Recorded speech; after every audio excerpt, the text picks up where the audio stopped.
This video is kindly sponsored by Surfshark. More on that in a second. Do you really need a degree? Short answer, unless you're Queen Bee or Kylie Jenner, you're gonna need one. Long answer, well, you have.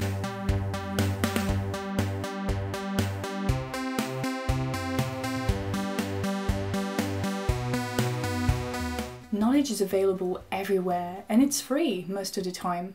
Access to knowledge is the reason why I became so obsessed with the English language, and I've discussed with some of you and realized that it is the case for you too, for a lot of foreign English speakers. Being able to speak English unlocks a world of knowledge, and YouTube and the internet, primarily YouTube, is a place where I could learn everything and anything. And that is the perfect opportunity for me to introduce you to today's sponsor, Surfshark. And I'm beyond happy to have them as the first ever sponsor on this channel. While the internet gives you access to a ton of knowledge for free, it also exposes you to malware, cyber criminals, and personal data exploitation. Well, Surfshark will help you keep your identity and online browsing safe by encrypting all the information sent between your device and the internet. Surfshark is also packed with features. One of my favorite is that you can trick websites and streaming services into thinking that you're in a different country, enabling you to have access to extra content from all over the world. I'm thinking about those of you who want to get better at French. Just a few clicks and there you have it. The French Netflix is yours.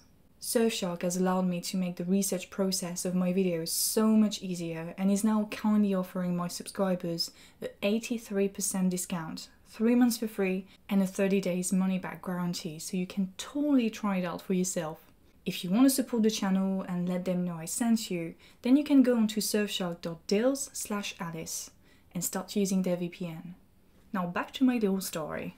So yeah, I'm the type of kid who enjoyed spending afternoons at the library, being surrounded by free knowledge. And I remember the first thing I did when I switched degree from law to English studies was to go to the humanities library with my brand new student card and just get as much fiction and non-fiction I could and read and read and read, and I was so happy.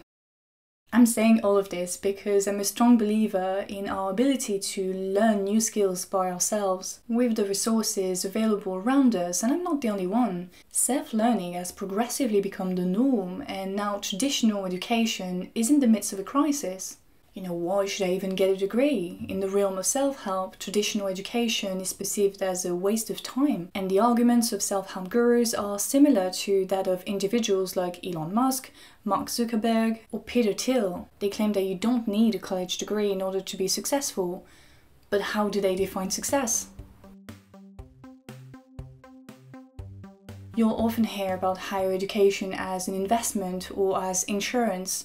Both terms imply that money is involved. In fact, higher education is costly in most countries all over the globe. In the US alone, there is an estimated $1.67 trillion of student debt as a result of expensive university tuition. Yet university enrollment is perceived by parents and college applicants as a necessary path towards a future job and a stable career. And education pays. Unemployment rates are directly correlated to your level of education.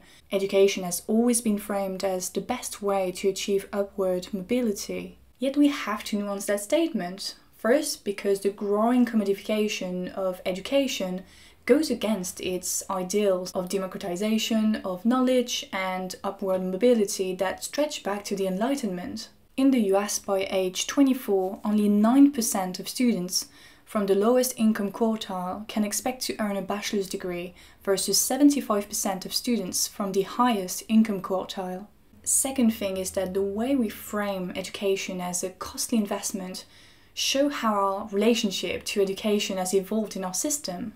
Education is going to add something to your personal brand. It's going to make you more attractive in the competitive job market. In many cases, education has been so commodified that it's no longer about the experience of college, about learning, discovering new things, but more about that little paper you get at the end, like a little badge of honor. A good example of that is how, for decades, if not centuries now, rich people have secured access to elite colleges. They honestly do not need their degree to be successful. They get in the most insidious ways and are taking the place of someone who could have very much benefited from that degree. Finally, we've been completely brainwashed into thinking that education is something we solely do for ourselves, to get a job and earn a good living. But we could see it differently. Your education is a gift to the country. You being a doctor, a nurse, a social scientist or a cashier is a gift to your country. You're creating value. You're making your country richer and more powerful. And we're still getting screwed every single step of the way. And that's why we need to completely change the way we approach education. In the end, the commodification of education isn't an economic problem. It's a form of indoctrination. Let me give you a few examples. In the 1960s in the US, college education was relatively free. People from different socio-economic backgrounds could come and get an education in whatever field they were interested in, as there weren't as much pressure with unemployment as there is today. On top of that, students fought to develop ethnic studies into their universities, so Black studies, Asian studies, Latin America studies, and so on and so forth. They started to deconstruct white supremacy and capitalism to organize protests, yet in response to that, the governor of California, Ronald Reagan, proposed that the University of California system charge tuition to attend college in order to get rid of the undesirables. Those who are there to carry signs and not to study might think twice to carry picket signs.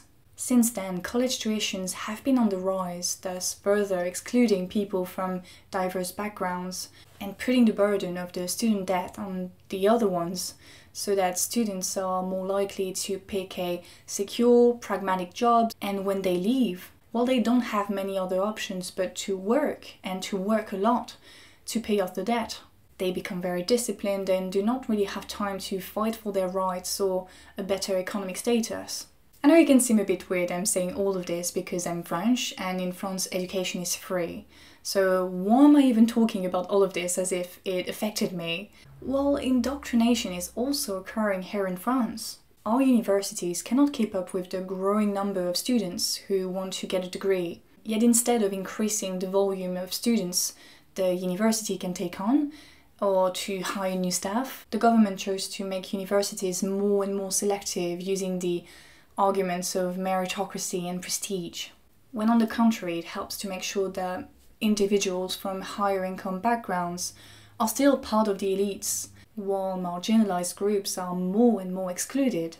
On top of that, partnerships between private companies and public universities are becoming more and more popular, while social and hard sciences teaching jobs are getting precarious.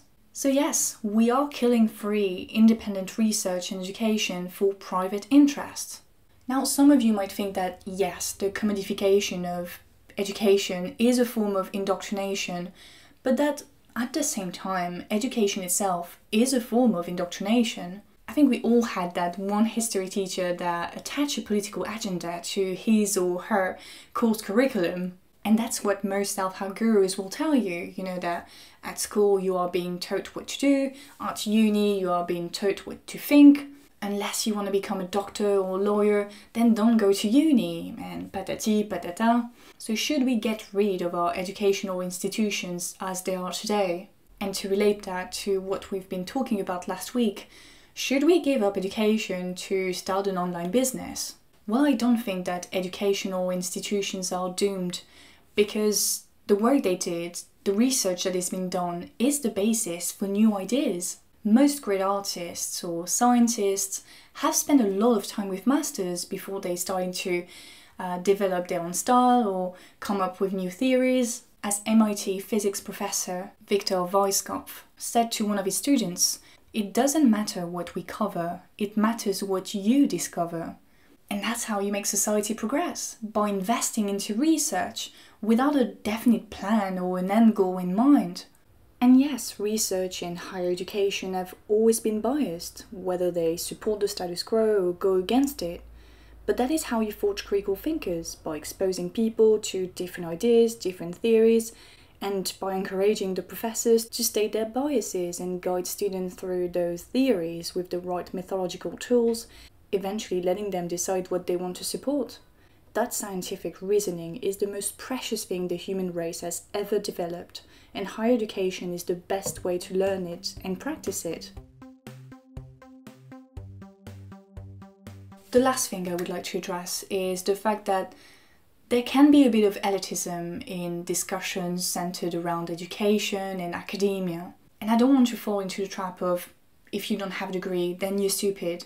Because that sentiment reinforces the anti-intellectualism that is, in fact, very present in self-help. Nevertheless, criticism targeting higher education should not come from people who only care about becoming the next richest man in the world. They certainly pinpointed the problem, but self-help and creating your own business is not the right answer. It's great to think outside of the box, outside the education system, but if your ability to think outside of the box only serves your personal interest and your endless thirst for money, then there is absolutely no pride to take into that. I'm getting angry here. It's really hard to fight against individual empowerment mentality because the system is geared in a way that forces us to comply with it in order to survive. I mean, if you cannot afford a college degree, you just cannot afford it, and you might want to find other options, one of them being maybe creating an online business or something. But we can certainly find a balance between surviving within that system and trying to change it, to reform it. And changing our approach to education can be decisive for that matter.